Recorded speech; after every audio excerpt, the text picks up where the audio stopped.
Alright, the story continues. We got a little bit of a background as to why Silas is on his revenge mission here.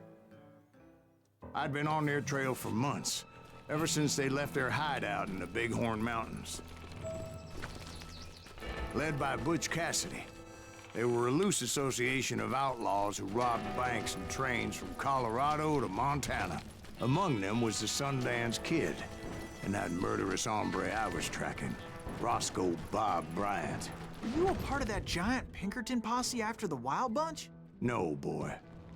A circus like that would have slowed me down. Besides, I wanted Bryant all to myself.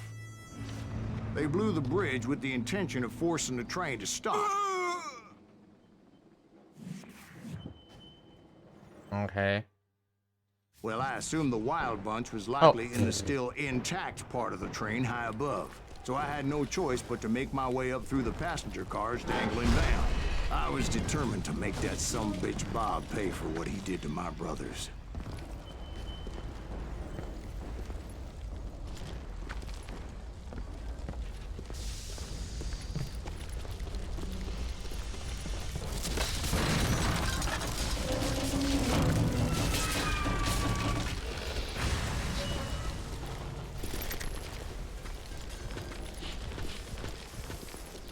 Ears are still ringing from blowing up that bridge.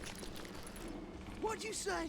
Well, I made my way off unscathed and came upon a few members of the gang and had no choice but to dispatch them. From there, I had to negotiate an even more precarious route. But first, I would need to get my ass out of there. See that? Whoop. I jumped from the frying pan into the fire as the train was clearly fixing to fall. I had found the gang, but in order to find old Bob, I needed to fight my way forward past a whole passel of desperados. Outside, inside, any way I could, I made my way towards my prey. Then what about the passengers? It was mostly a freight train, as I recall. There were no passengers aboard that day.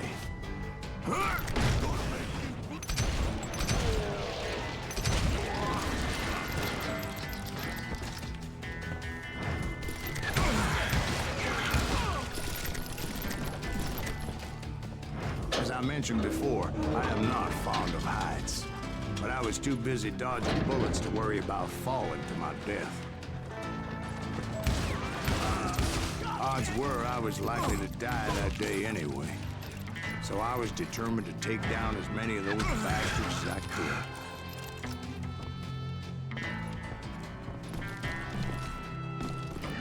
At times, it was like shooting ducks in a shooting gallery. The only difference is these damn ducks shot back.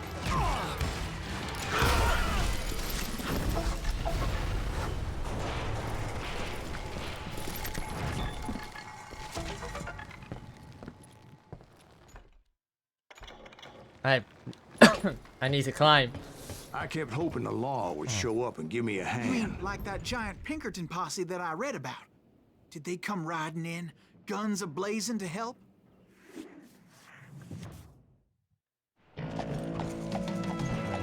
Kinda there. Kinda did, I guess. I don't know.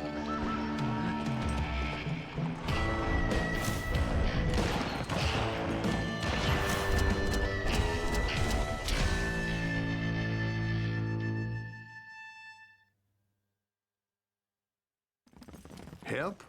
From the Pinkertons? No, son. I had to fight the Wild Bunch all by my lonesome, as usual. Who the hell is that? He's out of here! Take cover! Retreat! Retreat! He's killing everybody! He'll kill us all!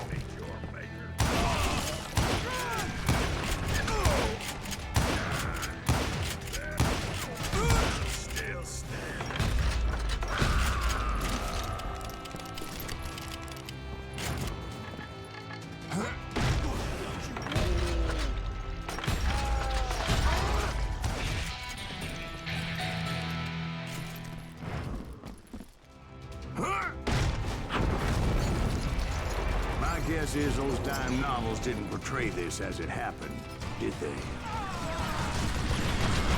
Only a few stragglers were left, and I had to cut them down pronto if I was going to stay on old Bob's trail.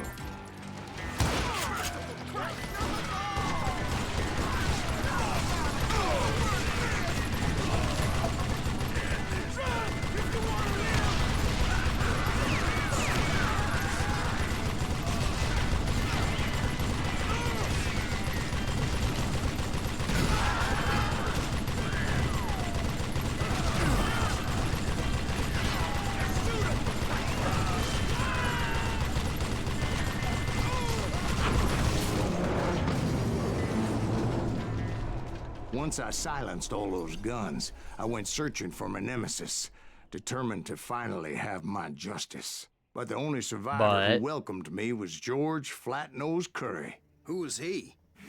The fastest gun in the gang. Right after Sundance, I mean. And Kid Curry, and maybe Elsie Lay. Though some folks might dispute that.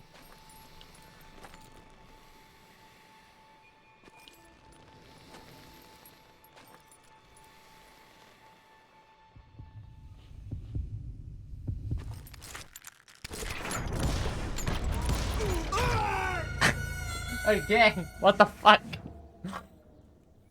Oh my god. Every time.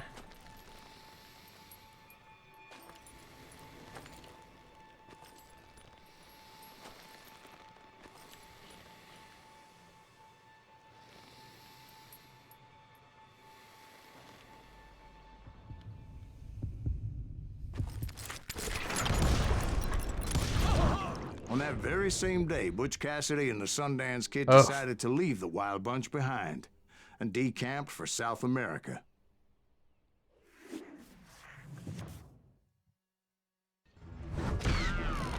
They ended up living down there for many years, but I'm sure you already know all about that.